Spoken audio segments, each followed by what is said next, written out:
Oke teman-teman, balik lagi bersama Kang Mimin. Jadi pada video kali ini kita bakalan bahas film yang berjudul The Ambush 2021. Nah, tapi seperti biasa Kang Mimin mau ingetin lagi bahwa konten video kali ini mengandung spoiler seluruhnya. Jadi buat kalian yang belum nonton film aslinya, Kang Mimin saranin terlebih dahulu buat nonton film aslinya secara utuh. Oke, tanpa banyak kocok mulut di awal cerita, mending kita langsung saja ke cerita filmnya. Ceki Pro.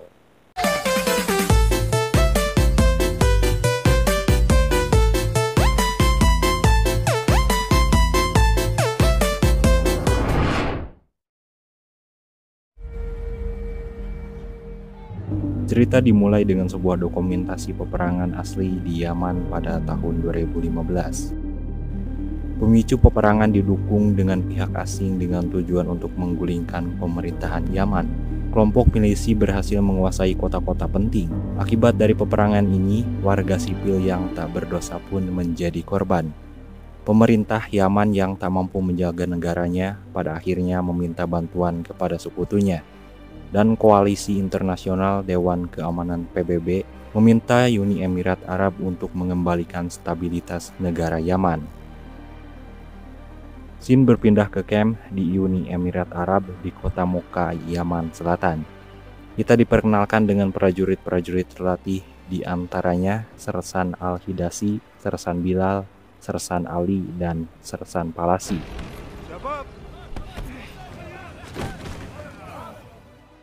Di tempat lain, kita diperkenalkan dengan tim medis yang bernama Sayari dan juga Balusi.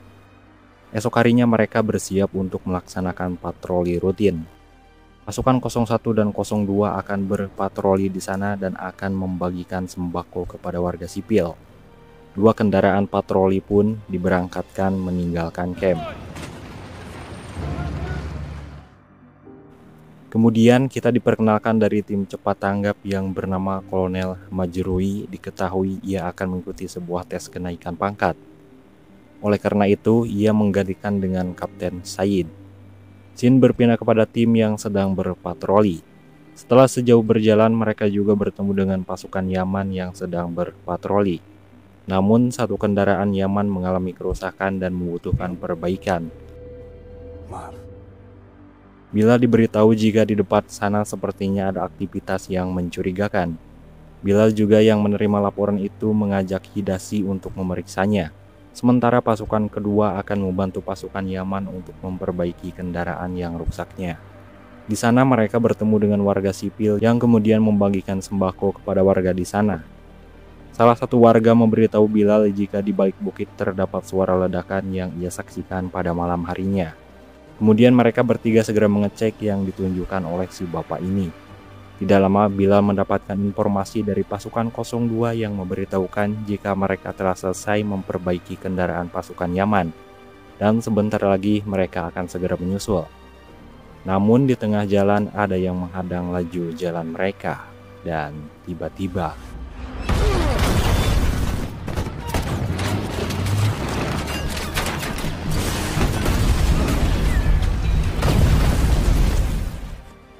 para atasan yang sudah menerima informasi serangan yang dialami oleh tim patroli segera memerintahkan Kapten Masturui untuk menurunkan pasukan cepat tanggapnya. Mereka juga menerbangkan drone pengintai yang diterbangkan agar bisa melihat keadaan di sekitar medan. Scene beralih ke medan pertempuran saat ini. Kendaraan mereka rusak dan senjata mesin juga mengalami kerusakan parah. Karena tak ada opsi lain, mereka menyiapkan amunisi senjata untuk berjaga-jaga. Bilal mencoba untuk menghubungi pasukan kedua, namun sayangnya alat komunikasi itu sudah rusak. Ia juga segera menghubungi markas menggunakan ponsel seluler, namun sialnya, di area tersebut tidak ada signal sama sekali. Situasi semakin parah saat musuh mulai mendekat. Pasukan musuh langsung menyerang pasukan kedua dengan menghujani peluru dan RPG. Sementara tim cepat tanggap yang dipimpin oleh Kolonel Masturui terus bergerak menuju lokasi. Kemudian ia menghubungi patroli 02 dan memberikan jika mereka akan sampai 10 menit lagi. Shin berpindah kepada pemimpin pasukan musuh yang mendekati patroli 01. Dia menyuruh untuk merekam dari serangan mereka. Setelah itu, sebuah RPG ditembakkan kembali. Akibat serangan RPG membuat Hidashi yang berada di belakang, ia terluka parah. Pemimpin musuh menyuruh untuk menanamkan ranjau darat di beberapa titik di jalan. Mereka melakukan itu untuk menyambut pasukan cepat tanggap. Tak lama kemudian pasukan cepat tanggap sampai di tujuan. Demi keamanan, mereka memutuskan untuk berhenti. Karena mereka belum mengetahui posisi musuh, pasukan 02 lalu mendekati mereka dengan kendaraan rusak parah. Pasukan cepat tanggap pun segera memberikan pertolongan. Pihak musuh yang melihat itu langsung melakukan serangan jarak jauh menggunakan sebuah mortir. Kolonel Masturui kemudian memerintahkan pasukannya untuk mundur terlebih dahulu.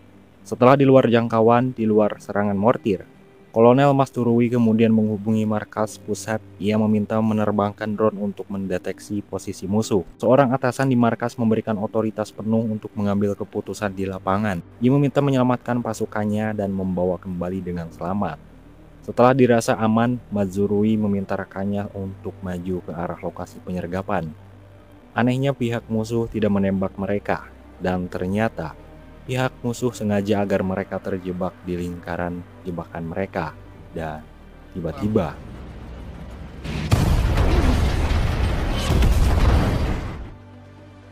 setelah titik posisi sudah dikunci oleh drone, pusat komando mengarahkan helikopter menuju lokasi untuk memberikan bantuan udara.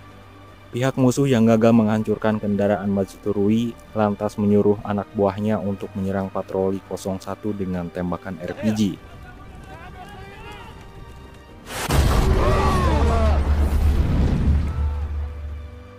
Musuh kemudian menyuruh Bilal untuk menyerahkan diri, dan mereka pun mengancamnya seperti ini. Namun mereka tidak menyerah begitu saja, mereka pun masih bertahan di dalam mobil. Pihak musuh yang sudah hilang kesabaran kemudian membakar sesuatu agar mereka keluar dari mobilnya.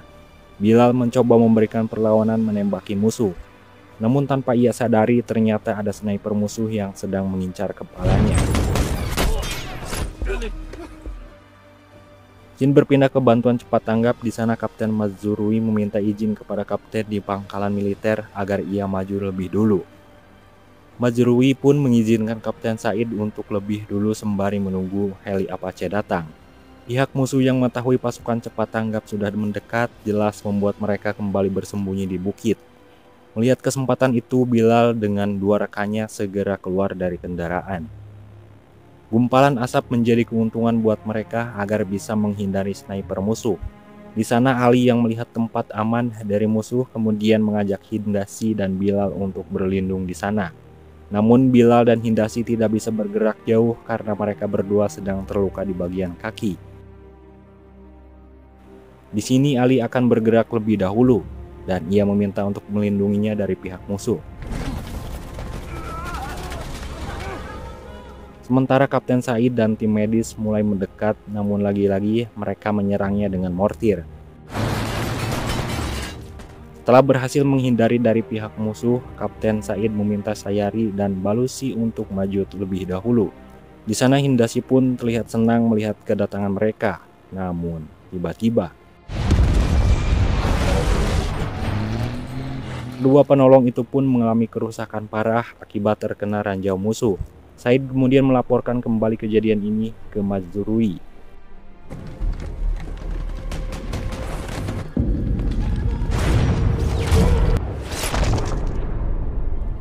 Dari kejauhan, helikopter Apache sudah tiba di lokasi. Matsuri kemudian meminta pilot heli untuk melumpuhkan semua mortir musuh.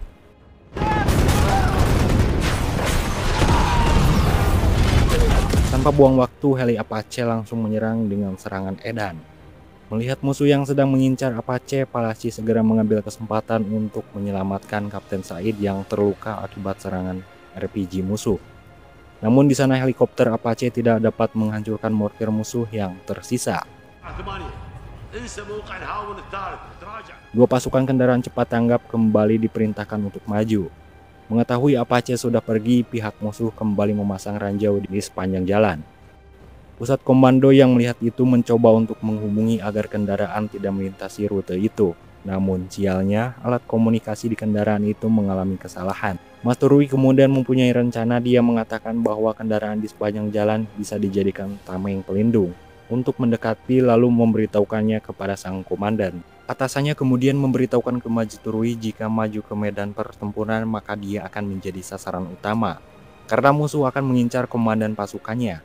Namun Turui meyakinkan atasannya bahwa semua tentara harus segera diselamatkan apapun yang terjadi. Sang atasan lalu mengerahkan pesawat F-16 ke lokasi pertempuran. Di sana Turui memimpin pasukan cepat tanggap yang tersisa bergerak maju sembari menghujani tembakan dan pertempuran tak terhindari.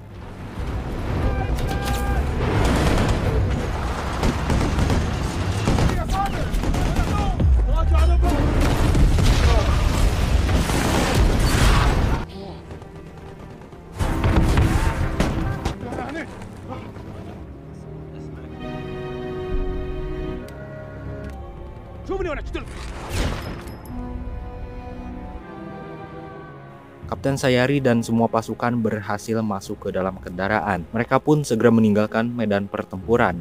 Akhirnya pesawat M-16 sampai di lokasi. Turui menyuruh pilot F-16 untuk menjatuhkan bom yang mereka sudah siapkan. Nampak semua bersedih atas kepergian Ali. Mereka merasa bersalah karena tidak bisa menyelamatkan temannya.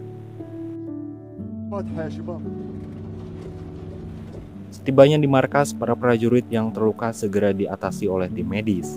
Lalu semua prajurit berkumpul dan termasuk atasan mereka, Kolonel Jamal Al-Qadri.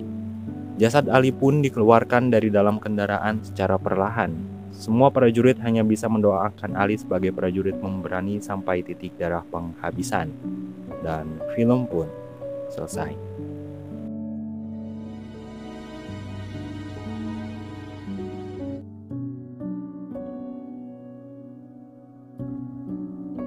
Oke, mungkin sekian saja dulu untuk video kali ini. Sampai jumpa di video selanjutnya. Mohon maaf jika ada kekurangan dalam pembuatan video ini atau apapun itu.